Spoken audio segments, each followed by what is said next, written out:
রাকিব, আপনি বলছিলেন যে একেবারেই মানে কথা হলো কি, মানে এই হ্যাঁ ভোটের পক্ষে বিএনপি আছে কিনা, শুধু বিএনপিকেই কেন সংবাদ সম্মেলন করে বলতে হলো, অন্য কাউকে বলার দরকার পড়লো না কেন? আচ্ছা, আমি আগে আপনার উত্তর দিই, তারপরে তাসিমের প্রশ্নে আমি যাচ্ছি। দেখুন, বিএনপিকে কেন না করতে হলো, কারণ হচ্ছে ধরুন একটা মানে সোসাইটিতে, পলিটিক্যাল সোসাইটি বা যা এস্টাবলিশমেন্টের জায়গা থেকে বিএনপিতে একটা স্টিগমাটাইজ করা হচ্ছে যে বিএনপি না এর পক্ষে।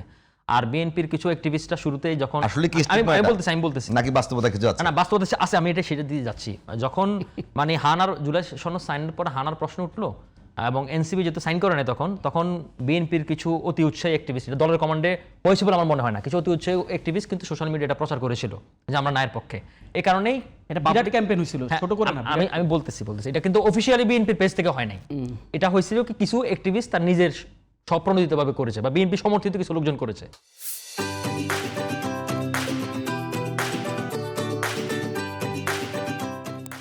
করে যাওয়ার কারণে তখন পাবলিকের মধ্যে একটা মানে সেন্সেশন হয়েছে যেরকমটা যে বিএনপি হয়তো নায়ের পক্ষে। এই কারণে ধরুন বিএনপিকে স্টিগমাটাইজ করার কারণে বিএনপি শেষ পর্যন্ত অফিসিয়াল বিবৃতি দিতে বাধ্য হয়েছে।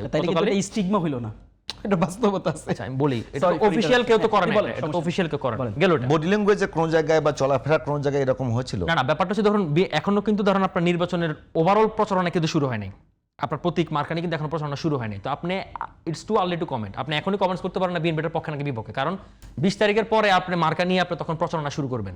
তো এখন সে জায়গা থেকে ধরুন বিএনপি কিন্তু অলরেডি দেখুন, আপনি বিএনপির ক্যারেক্টারটা আপনি দেখেন। বিএনপি কিন্তু এই মুহূর্তে সে জনগণকে কি উপহার দিতে চায়, সে জিতে আসলে সরকার গঠন করলে জনগণকে কি বেটারমেন্ট দিতে চায় সেটার প্রচারণা করছে।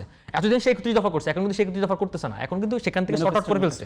সেখানে সে কিছুটা শর্ট আউট করেছে, সে ফ্যামিলি কার্ড, কৃষক কার্ড, হেলথ কার্ড, তারপর কর্মসংস্থান, অনেক কিছু নিয়ে সে রাষ্ট্রীয় পলিসি নিয়ে সে কিন্তু কাজ করতেছে এবং সেটাকে সে প্রচারণা করতেছে। সুতরাং ইলেকশনের পরে ডেফিনেটলি সে হ্যাঁ পক্ষে বলবে, কারণ হ্যাঁ ছাড়া তার কোনো সুযোগ না। আমি তো আগে বলে ফেললাম, কারণ অনেক প্রশ্নের জায়গা কিন্তু থেকে যায়। এবার আসে আপনি গণভোটের পক্ষে, আমার তাসিম ভাই যে কথাটা বলছে জিয়া রহমানের উদাহরণটা দিয়ে, আমাদের ইতিহাসে 3টি গণভোট হয়েছে, একটি জিয়া রহমানের আমলে, একটি এরশাদের আমলে, আর একটি 91-এর সময়। এখন ধরেন 91-এর গণভোটের আর হচ্ছে জিয়া রহমানের এরশাদের গণভোটটা কিন্তু সেম ছিল না। জিয়াউর রহমানের সময় গণভোটটা উনি কেন করছে হয়েছে, উনি বলেছিল কি জানেন, তখন হচ্ছে কি বাংলাদেশে, আমি কিন্তু এই ব্যাখ্যাটা আপনার এখানে আমি আরেকদিন দিয়ে গেছিলাম আরেকজন অতিথির সাথে, সেখানে হচ্ছে কি 1975-এর পরে 1979 সাল পর্যন্ত উনি যখন ক্ষমতাটা নেয়, ক্ষমতার আগ পর্যন্ত কিন্তু বাংলাদেশ বিশাল একটা টালমতল অবস্থায় ছিল। ইভেন উনি ক্ষমতা নেওয়ার পরে ছোটোখাটো 51টা কুড়ি উনি ঠেকাইতে হয়েছে, ছোটোখাটো সব মিলায়। তারপরে এখানে আপনি ধরুন জাপানের বিমান হাইজ্যাক ঘটনা করছে, অনেক মানুষ মারা গেল, অনেক মানুষ মরতে হয়েছে। তখন এই অবস্থার মধ্যে ওয়ার্ল্ডের একটা রিকগনিশনের একটা সংকট জায়গা ছিল, ইমেজ সংকট জায়গা ছিল যে ওনার এই ক্ষমতাটাকে বৈধতা দেয় কিনা। তখন এই ক্ষমতা বলে দেওয়ার জন্য উনি কিন্তু তার আগে একটা 19 দফা করেছিল, সেই 19 দফার ভিত্তিতে যে রাষ্ট্র পরিচালনা করছে এবং সেই রাষ্ট্র পরিচালনায় জনগণের সমর্থন আছে কিনা, জনগণ ওনাকে চায় কিনা এবং জনগণকে এটাকে বৈধতা কিনা, সেটা হ্যাঁ উনি চাইছে ওনার বৈধতার জন্য, মানে এই টালমেটাল পরিস্থিতিতে যাওয়ার জন্য। একই কাজটা এরশাদ সরকারও করেছিল। কিন্তু 91-এ দেখেন, 91-এ কিন্তু আমাদের যখন রাষ্ট্রপতি শাসিত থেকে আমাদের সংসদীয় গণতন্ত্র আসলো, তখন সেটার পক্ষ থেকে কিন্তু মানে রাষ্ট্র ব্যবস্থাটা কিরকম হবে সেটার গণভোট হয়েছে। তখন কিন্তু কারো বৈধতা দেওয়ার কিন্তু গণভোট হয়নি। আমি না এবার কিন্তু বৈধতা সরকারকে একবার বলছে আমাকে বৈধতার জন্য গণভোট করছে, একবারও বলে নাই, এবং তার বৈধতা নিয়ে কে কোনো প্রশ্ন তোলে নেই। কে প্রশ্ন তুলছে?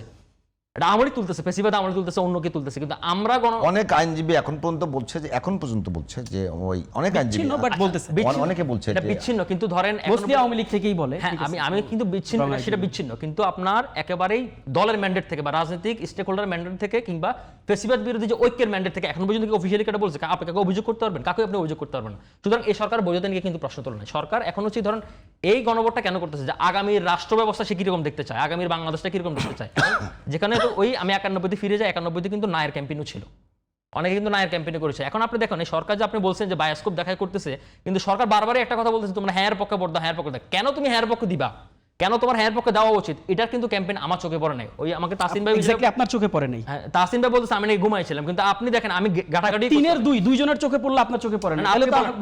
না আপনি বলেন যে চারটা সরকার কেন, সরকার আমি অ্যাডভোকেসির জায়গাটা আপনি দেখেন, ইনফরমেশন বলেন, হ্যাঁ অ্যাডভোকেসির জায়গাটা আপনি দেখেন, সরকার এই 4টা দফা নিয়ে জনগণের দ্বার গোড়ায় কিভাবে জনগণকে কনভিন্স করছে, এটাকে না বলে বলছে তোমরা সবাই হ্যাঁ পক্ষে ভোট দাও, হ্যাঁ পক্ষে ভোট দাও, এটা সে বলতেছে সে বারবার। আমি আমার সময় বলবো, আমার কাছে মনে হয় এই জায়গাতে একটু কারেকশন দরকার আছে। আমি ওই প্রধান উপদেষ্টার যে ফেসবুক পেজ আছে না, সেখান থেকে শুরু যে সার্টিফাইড পেজ, সেখান থেকে শুরু করে সব জায়গায় আমি দেখেছি যে তারা যে কয়টা বিষয়, যে আপনি যদি বলেন এখানে প্রধানমন্ত্রীর মেয়াদ থেকে শুরু Right. করে ভারসাম্য কি হবে, তত্ত্বাবধায়ক উচ্চকক্ষ সরকার, কেমন হবে? নির্বাচন কমিশন, সেটা তো- পিএসসি, এটা তো- সেগুলো বিষয় আমি- ওরা রীতিমতো ব্যাখ্যা দিচ্ছে।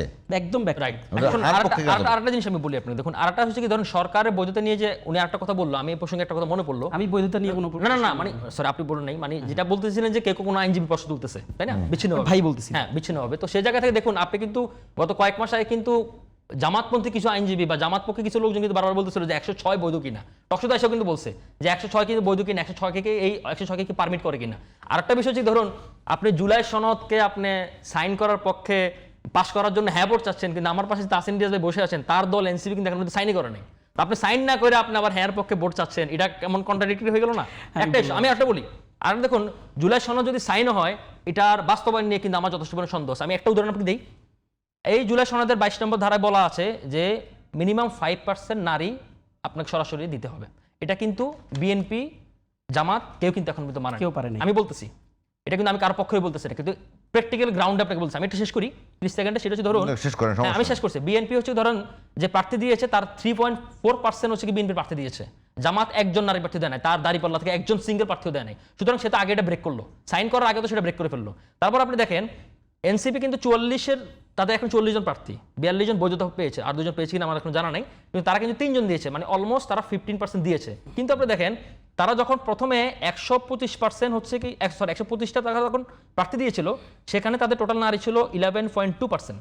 পরবর্তী সময়ে তারা কিন্তু জোটের যাওয়ার কারণে তাদের প্রার্থীতা কমে গেছে, কিন্তু প্রার্থীতা কমেছে তাদের আমরা হচ্ছে, তো রাখছি আর কি কথা। আমি তো আপনাদের পক্ষে বলতেছি না, না, ঠিক আছে। আমি Please বলেন, আমাকে ইনফরমেশনটা সময় দিচ্ছি, দিন। আমি ইনফরমেশনটা দিচ্ছি। তারপর আপনি দেখেন জোট এনসিপি কিন্তু শুরুতে কিন্তু ঠিক ছিল, 11.2 কিন্তু ছিল জি। অলমোস্ট, তাই না? এখন যখন সে 125 থেকে 40 চলে আসলো, তার প্রার্থীতা কমেছে 65%, কিন্তু তার নারী প্রার্থী কমেছে 80%। সুতরাং সে জামাতের কোলে যাওয়ার কারণে তার কিন্তু যে অধপতনটা, সে অধপতনটা শুরু হলো। আর সে কিন্তু আলটিমেটলি এখন সাইনই করেন। এখন আপনি যদি সাইনে না করেন, আপনি যদি নামে না রাখেন, তো নাম না রাখলে আপনি জন্মসনদ কিভাবে করবেন? বা আপনি সাইন তো করেন না এখনো, তো আপনি সাইন না করলে আপনি কিভাবে কথা বলেন? আপনাকে সাইন করেন, তারপর আপনি সেখানে তর্ক